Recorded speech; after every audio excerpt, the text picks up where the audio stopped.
വയനാട് ഉള്ളുപൊള്ളിക്കുന്ന വേദനയായി മനസ്സിൽ കിടക്കുന്നുവെന്ന് മുഖ്യമന്ത്രി പിണറായി വിജയൻ. സംസ്ഥാന ചരിത്രത്തിലെ ഏറ്റവും വലിയ ദുരന്തമാണ് വയനാട് സംഭവിച്ചത്. ദുരന്തമുഖത്ത് സമൂഹം കാണിക്കുന്ന ഒത്തൊരുമ മാതൃകാപരമാണെന്നും പേരൂർക്കട SIP ഗ്രൗണ്ടിലെ പോലീസ് പാസിംഗ് ഔട്ട് പരേഡിൽ മുഖ്യമന്ത്രി പറഞ്ഞു.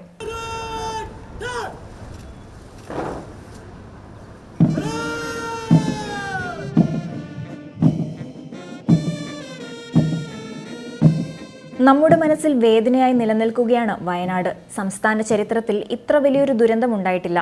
രാജ്യത്തും ലോകത്തെമ്പാടുമുള്ള മനുഷ്യരെ ഇത് വേദനിപ്പിക്കുന്നു. ഇവിടുത്തെ രക്ഷാപ്രവർത്തനത്തിന്റെ ഒത്തൊരുമ മാതൃകാപരമാണെന്നും പേരൂർക്കട SIP ഗ്രൗണ്ടിലെ പോലീസ് പാസിംഗ് ഔട്ട് പരേഡിൽ പങ്കെടുത്തുകൊണ്ട് മുഖ്യമന്ത്രി പറഞ്ഞു. നമ്മുടെ എല്ലാം മനസ്സിൽ വല്ലാത്തൊരു വേദനയായി നിലനിൽക്കുകയാണ് വയനാട്. ഉള്ളുപൊള്ളിക്കുന്ന ഒരു വേദന കേരളമാകെ അനുഭവിക്കുന്ന ഘട്ടമാണ്. നമ്മുടെ സംസ്ഥാനത്തിൻ്റെ ചരിത്രത്തിൽ ഇത്ര വലിയൊരു ദുരന്തമുണ്ടായിട്ടില്ല. കേരളത്തെ മാത്രമല്ല, രാജ്യത്തെ ആകെയും ലോകത്തെമ്പാടുമുള്ള മനുഷ്യരെയും ഇത് വേദനിപ്പിച്ചു. എന്നാൽ ഈ ദുരന്തമുഖത്ത് രക്ഷാപ്രവർത്തനത്തിനായി കേരളീയ സമൂഹം പ്രകടിപ്പിച്ച ഒത്തൊരുമ മാതൃകാപരമാണ്. നമ്മുടെ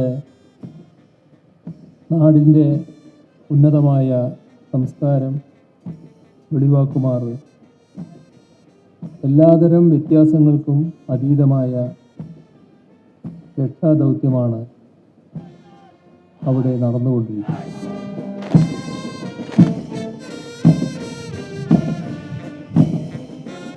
രക്ഷാപ്രവർത്തനത്തിൽ പ്രധാന പങ്ക് നിർവഹിക്കുന്നത് കേരള പോലീസാണെന്നും മുഖ്യമന്ത്രി പ്രസംഗത്തിൽ പറഞ്ഞു. രക്ഷാപ്രവർത്തനത്തിൽ പ്രധാന പങ്കുവഹിക്കുന്ന സേനയാണ് കേരള പോലീസ്. കുറ്റകൃത്യങ്ങൾ തടയുന്നത് മാത്രമല്ല, ആപൽഘട്ടങ്ങളിൽ ജനങ്ങളോടൊപ്പം നിൽക്കുന്നത് കൂടിയാണ് തങ്ങളുടെ കർത്തവ്യമെന്ന് കേരള പോലീസ് കാട്ടിത്തരികയാണ്. മുൻപും നാടിത് അനുഭവിച്ചിട്ടുണ്ട്. കോവിഡ് കാലത്തും പ്രളയകാലത്തും നമ്മുടെ പോലീസ് സേനയുടെ കരുതൽ നാട് അനുഭവിച്ചതാണ്. മഹാമാരിക്കാലത്ത് മാത്രമല്ല,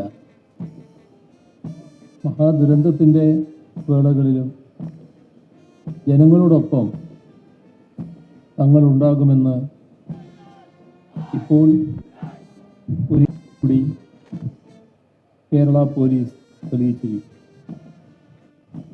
മനുഷ്യസ്നേഹത്തിൻ്റെ ഈ ഉദാത്തമായ സത്ത കാത്തുസൂക്ഷിക്കാൻ നിങ്ങൾക്കേവർക്കും കഴിയണം. രാജ്യത്തെ പോലീസ് സേനയ്ക്ക് പല നിലകളിൽ മാതൃകയാകാൻ കേരള പോലീസിന് ഇന്ന് കഴിയുന്നു.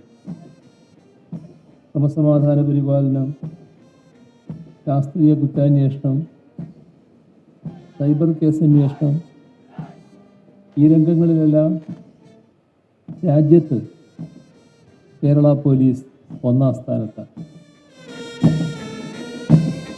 കേരള പോലീസ് അസോസിയേഷൻ SIP ജില്ലാ കമ്മിറ്റി മുഖ്യമന്ത്രിയുടെ ദുരിതാശ്വാസ നിധിയിലേക്ക് 1.5 ലക്ഷം രൂപ കൈമാറി. M5 news, Thiruvananthapuram.